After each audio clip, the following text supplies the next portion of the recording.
Random House Audio presents The Winter People by Jennifer McMahon. Read for you by Cassandra Campbell and Kathe Mazur. Question. Very deep, pile on stones, yet I will dig up the bones. What am I? Answer. Memories. A folk riddle. Visitors from the Other Side. The Secret Diary of Sara Harrison Shea. From an introduction by the editor, Amelia Larkin. My beloved aunt, Sara Harrison Shea, was brutally murdered in the winter of 1908. She was 31 years old.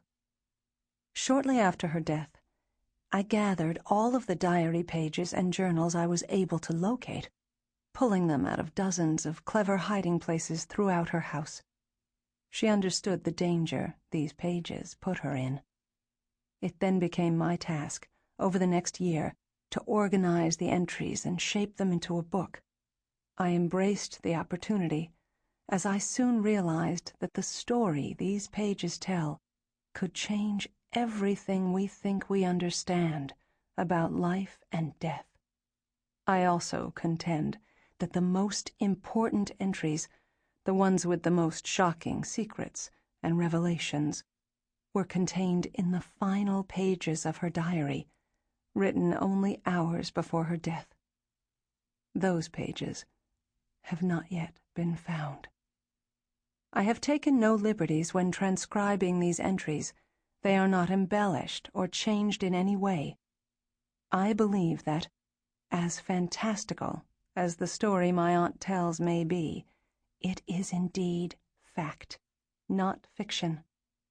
My aunt, contrary to popular belief, was of sound mind. 1908. Visitors from the Other Side. The Secret Diary of Sara Harrison Shea. January 29th, 1908.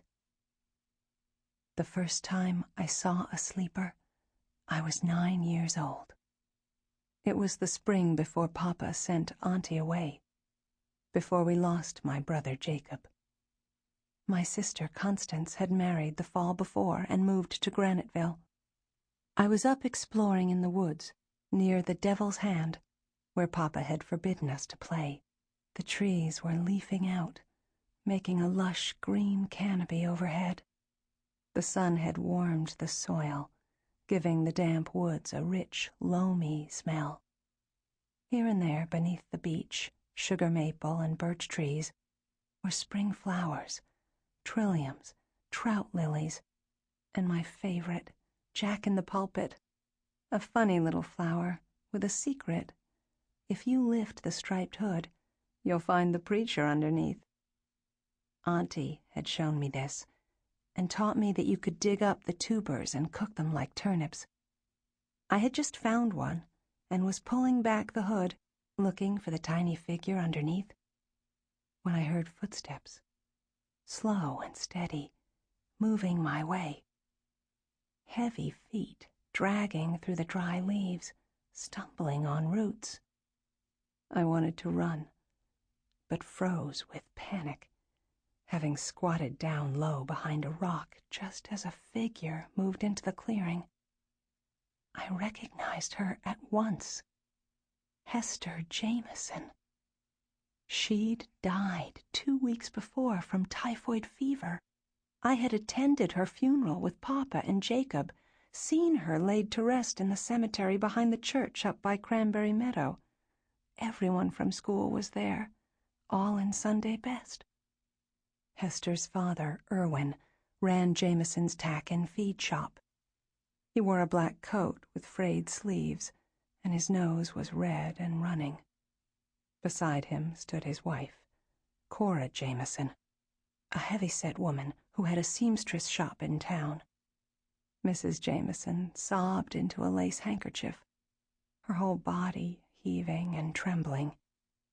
I had been to funerals before, but never for someone my own age. Usually it was the very old or the very young. I couldn't take my eyes off the casket, just the right size for a girl like me. I stared at the plain wooden box until I grew dizzy, wondering what it might feel like to be laid out inside. Papa must have noticed, because he took my hand and gave it a squeeze, pulled me a little closer to him. Reverend Ayres, a young man then, said Hester was with the angels. Our old preacher, Reverend Phelps, was stooped over, half deaf, and none of what he said made any sense. It was all frightening metaphors about sin and salvation.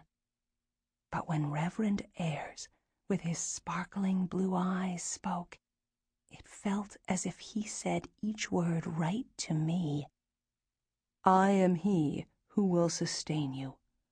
I have made you, and I will carry you. I will sustain you, and I will rescue you. For the first time, I understood the word of God because Reverend Ayres spoke it. His voice, all the girls said, could soothe the devil himself. A red-winged blackbird cried out, "Concaree," from a nearby hazel bush.